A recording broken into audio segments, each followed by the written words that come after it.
యాకోబు రాసిన పత్రిక 5వ అధ్యాయము. ఇదిగో ధనవంతులారా, మీ మీదికి వచ్చెడి ఉపద్రవములను గూర్చి ప్రలాపించి ఏడువుడి. మీ ధనము చెడిపోయెను, మీ వస్త్రములు చిమ్మటలు కొట్టినవాయెను, మీ బంగారమును మీ వెండియు తుప్పు పట్టినవి. వాటి తుప్పు మీ మీద సాక్ష్యముగా ఉండి అగ్నివలె మీ శరీరములను తినివేయును. అంత్యదినములయందు ధనము కూర్చుకొంటిరి. ఇదిగో మీ చేతులు కోసిన పనివారికియ్యక మీరు మోసముగా బిగపట్టిన కూలి మొర్రపెట్టుచున్నది. మీ కోతవారి కేకలు సైన్యములకు అధిపతియగు ప్రభువు యొక్క చెవులలో చొచ్చియున్నవి. మీరు భూమి మీద సుఖముగా జీవించి భోగాసక్తులై వదదినమునందు మీ హృదయములను పోషించుకొంటిరి. మీరు నీతిమంతుడైన వానికి శిక్ష విధించి చంపుదురు, అతడు మిమ్మును ఎదురింపడు. సహోదరులారా, ప్రభువు రాకడ వరకు ఓపిక కలిగి యుండుడి. చూడుడి, వ్యవసాయకుడు తొలకరి వర్షమును కడవరి వర్షమును సమకూడు వరకు విలువైన భూఫలము నిమిత్తము ఓపికతో కాచుకొనుచు దాని కొరకు కనిపెట్టును గదా.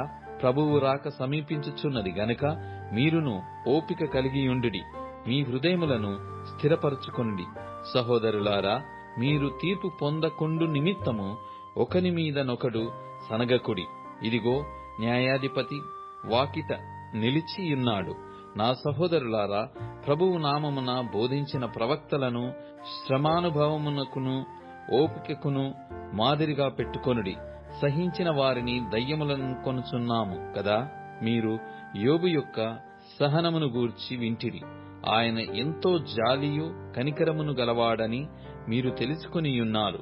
నా సహోదరులారా, ముఖ్యమైన సంగతి ఏదనగా, ఆకాశము తోడని గాని భూమి తోడని గాని మరిదేని తోడని గాని ఒట్టు పెట్టుకొనక మీరు తీర్పు పాలు కాకుండునట్లు అవునంటే అవును, కాదంటే కాదు అని ఉండవలెను.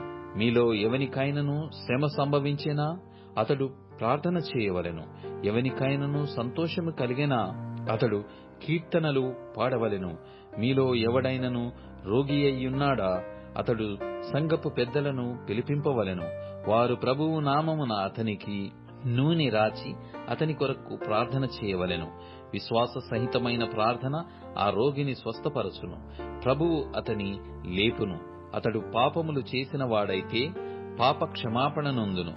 మీ పాపములను ఒకనితోనొకడు ఒప్పుకొనుడి. మీరు స్వస్థత పొందునట్లు ఒకని కొరకు ఒకడు ప్రార్థన చేయుడి. నీతిమంతుని విజ్ఞాపన మనఃపూర్వకమైనదై బహుబలము గలదై యుండును.